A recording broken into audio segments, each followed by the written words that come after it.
Sepanjang aku nonton anime, aku jarang banget ngedapat disclaimer tentang masalah mental. Dan setelah aku nonton anime ini, disclaimer tadi itu ternyata bukan cuma omong kosong atau buat isi-isian doang. Di sini aku beneran rada kena mental pas nonton anime Takopi Original Sins. Dan beberapa tahun kebelakangan ini, aku itu nggak pernah ngerasa kayak kesel, marah, atau simpati di saat bersamaan. Tapi anime ini mengubah segalanya gitu.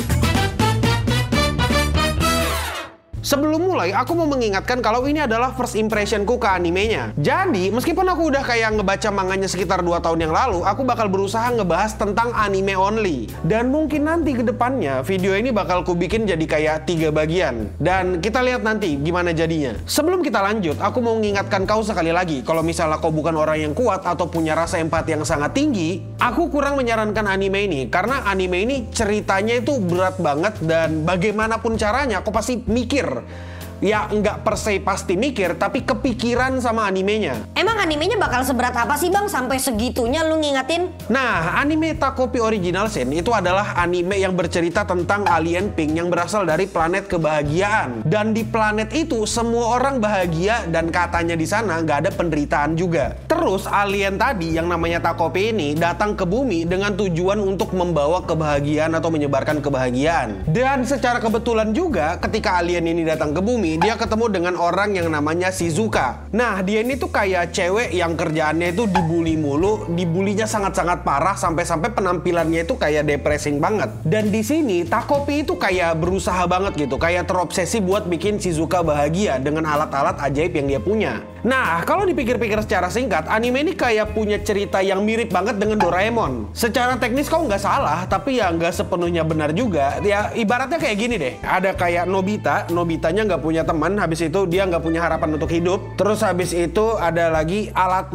yang dia punya, alat ajaibnya itu nggak berguna sama sekali untuk kehidupannya dia. Ya ibarat kata ini Doraemon, tapi dibikin sama orang yang punya masalah mental, ya kayak gitulah. Nah, kurang lebih premis ceritanya itu kayak gitu. Dan sekarang kita bakal bahas ceritanya lebih lengkap lagi. Untuk ceritanya, sebenarnya aku nggak begitu yakin setelah ngedenger premis tadi, kalian bakal tertarik sama ceritanya. Tapi masalahnya adalah premis dari anime ini, premis dari Takopi tadi yang kuceritakan itu nggak bisa menggambarkan keseluruhan cerita dari anime Takopi ini sendiri. Kayak misalnya gini nih, ketika aku nonton episode 1 dengan durasi kayak hampir 40 menit, aku ngerasa kayak what the fuck am I watching gitu loh. Soalnya aku ngerasa kayak kasihan banget gitu sama Shizuka yang dibully di sekolahnya. Terus habis itu ketika dia pulang ke rumah pun, dia itu nggak punya figur orang tua sebagai tempat untuk kayak bercerita atau bersandar gitu. Jadi kayak kasihan banget men.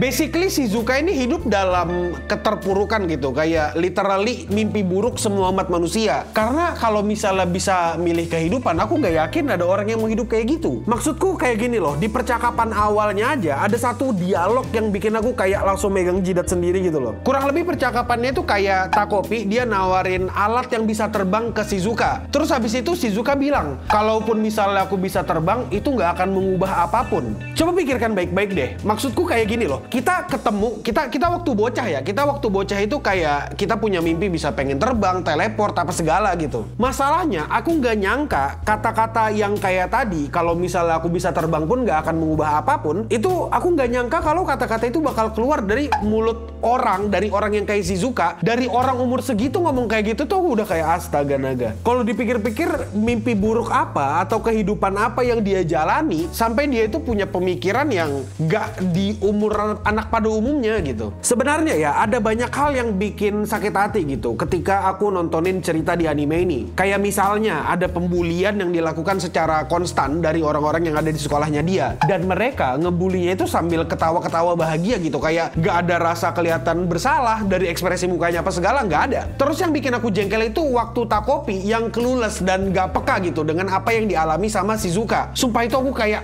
emosi banget ngeliat Takopi kayak mau bejek-bejek anjir. Salah satu pikiran dongonya Takopi itu adalah ketika dia berpikir Shizuka sama si Marina itu cuma kayak berantem biasa gitu. Kayak, aduh aku nggak sengaja kepukul tangan kamu terus kita musuhan.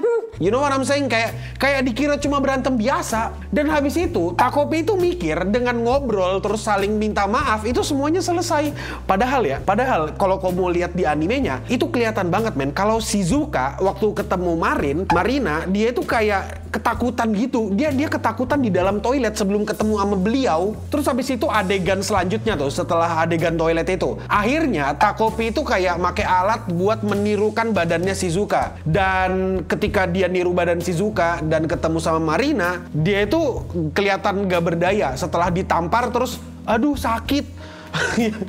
You don't say bro, kayak ditampar, aduh sakit, aku tidak berdaya, dipukul, ditendang gitu. You know what I'm saying? Seklules itu Takopi, kayak Sudah cukup sampai situ aku ngebahas ceritanya, karena aku pengen kau nonton sendiri dan kayak ngerasakan seberapa emosi jiwanya ngelihat orang yang apatis, ngelihat gambaran orang apatis, clueless, ignorant, apalagi pokoknya segala macam orang yang menarik diri dari sosial. Ya pokoknya kayak hal-hal buruk tuh ada di Takopi semua anjir. Jadi aku mau kau ngerasakan sendiri seberapa jengkelnya nonton anime itu. Dan selanjutnya yang kedua, kita langsung aja ngebahas ke desain karakternya. Aku ngerasa ya kalau staff anime ini tuh bisa menceritakan semuanya lewat desain karakter. Aku bakal ngambil contoh yang paling gampang deh, yang paling kelihatan banget. Contohnya itu adalah Shizuka. Desain karakternya Shizuka itu menurutku kayak on point banget. Kayak misalnya gini deh, coba gambarkan ya. Ada cewek pendek, terus habis itu celananya pendek juga, terus habis itu dia pakai baju oversize, bajunya kotor, terus habis itu rambutnya berantakan,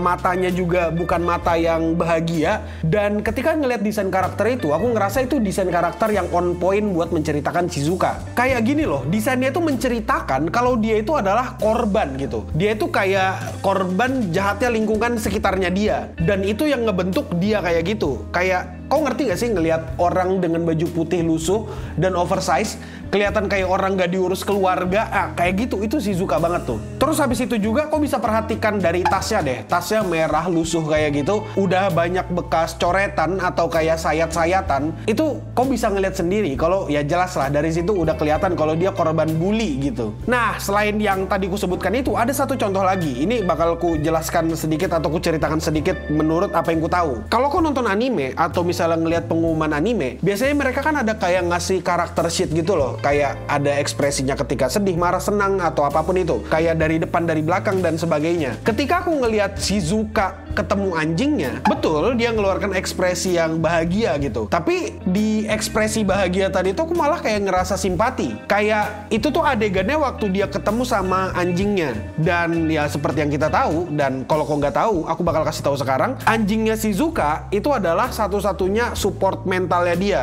Kalau misalnya anjingnya nggak ada, Shizuka juga nggak bakal ada. You know what I'm saying?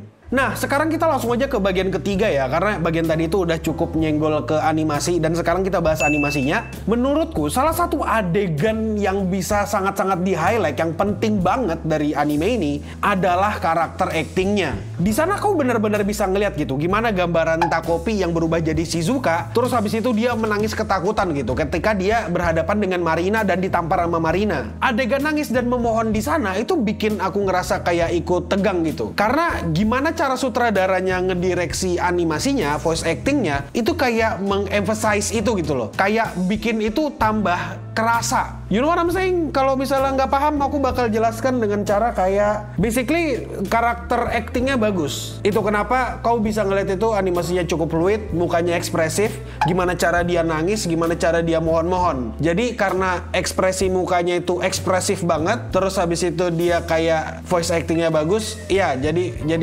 bagus. Ya sebenarnya itu bukan adegan yang bagus sih. Sedih. Cuma secara animasi bagus. Nah, terus habis itu ada lagi satu adegan yang dimana Shizuka itu bilang ke Takopi, terbang di udara gak akan bisa mengubah apapun gitu. Kurang lebih dia ngomong kayak gitulah. Nah, di sana kalau kau perhatikan ekspresi karakternya dari gerakan alis, mata, sama mulut, itu ngasih kayak kesan sedih atau ketidakberdayaan. Jadi aku kayak, oke, ini karakter aktingnya sangat-sangat bagus dan aku kayak ikut emosi jiwa ngelihatnya. Dan menurutku yang paling epic itu ketika Shizuka jalan-jalan sama anjingnya yang namanya Cepi. Dan dia itu waktu itu sama Takopi juga. Adegan malamnya waktu mereka jalan itu digambarkan kayak kelihatan bagus gitu. Dan di situ juga kayak ngeliatkan bagaimana ekspresi bahagianya Shizuka ketika ketemu sama anjingnya. Dan setelah ekspresi bahagia tadi yang waktu malam itu tiba-tiba langsung ada match cut ke ekspresi dia babak belur. Aku ngerasa kayak damn, ini direksinya cukup oke. Aku nggak bilang ini terbaik, tapi menurutku bagaimana cara mereka menggambarkan perbedaan yang drastis antara bahagia tadi sama mukanya yang babak belur, itu kayak itu aku kayak what the hell gitu. Bukan yang terbaik, bukan kayak sesuatu yang mind blowing, tapi itu bagus dan menurutku tepat guna. Soalnya gini ya, penggunaan match cut itu bakal bagus kalau misalnya kayak ngeliatkan kontras gitu. Kayak tujuannya match cut itu kan buat bikin kita berekspektasi. Kayak misalnya awalnya adegannya lurus, tiba-tiba cut dan di posisi yang sama terus adegannya beda. You know what I'm saying? Aku harap kau paham lah. Jadi kayak perbedaannya 180 derajat dari malam ke siang, habis itu dari bahagia ke depresi. Itu kenapa aku ngerasa match cut di sini bagus banget. Dan jelas ketika aku nonton anime ini aku ngerasa kayak ya sedih banget gitu nonton animenya. Dan yang terakhir adalah kesimpulan. Kesimpulannya adalah anime ini adalah anime yang punya adaptasi yang lumayan bagus. Karena pesan dari ceritanya dan vision dari sutradara animenya itu kayak bisa aku tangkap, dan mungkin beberapa orang di antara kalian bisa nangkep juga atau paham gitu sama apa maksud penceritaan dan sutradaranya. Kalau menurutku pribadi ya, cerita Takopi ini berat banget di hati karena aku ngerti apa yang dia rasakan, tahu apa yang dia rasakan dan gak bisa berbuat apa-apa. Itu salah satunya kenapa aku cukup sedih. Ya abis itu aku kasihan gitu dengan karakter Shizuka dan semua orang yang ada di sana. Aku kasihan karena aku udah tahu semua ceritanya. Dan ya pada dasarnya sih aku kayak gak akan bisa menempatkan kakiku di sepatunya Shizuka. Bukan karena sepatunya Shizuka kecil, tapi karena beban hidupnya. Kayak orang tuanya nggak jelas, sekolah dia dibully, dia punya anjing tapi anjingnya hilang gitu. Kayak, men, sekali lagi, aku mau ingatkan kau, kalau misalnya kau nonton anime ini, ya tonton pada saat kondisi terbaik, tonton saat kau waras, jangan tonton waktu kau lagi sedih. Ya kalau misalnya kau lagi sedih nonton anime ini dan terhibur sih, nggak apa-apa ya. Ya mungkin itu aja dulu lah ya, aku juga bingung mau ngomongin apa lagi. Sebenarnya ada banyak yang bisa aku bahas dari anime ini, cuma ada yang ketahan. Aku nggak enak buat ngomongin semuanya. Dan terima kasih udah nontonin video Wibu Lokal. Aku Akil Yami Admin, sahabat Denial Wibu. Sampai jumpa di video berikutnya. Stay clean and sound. Dadah.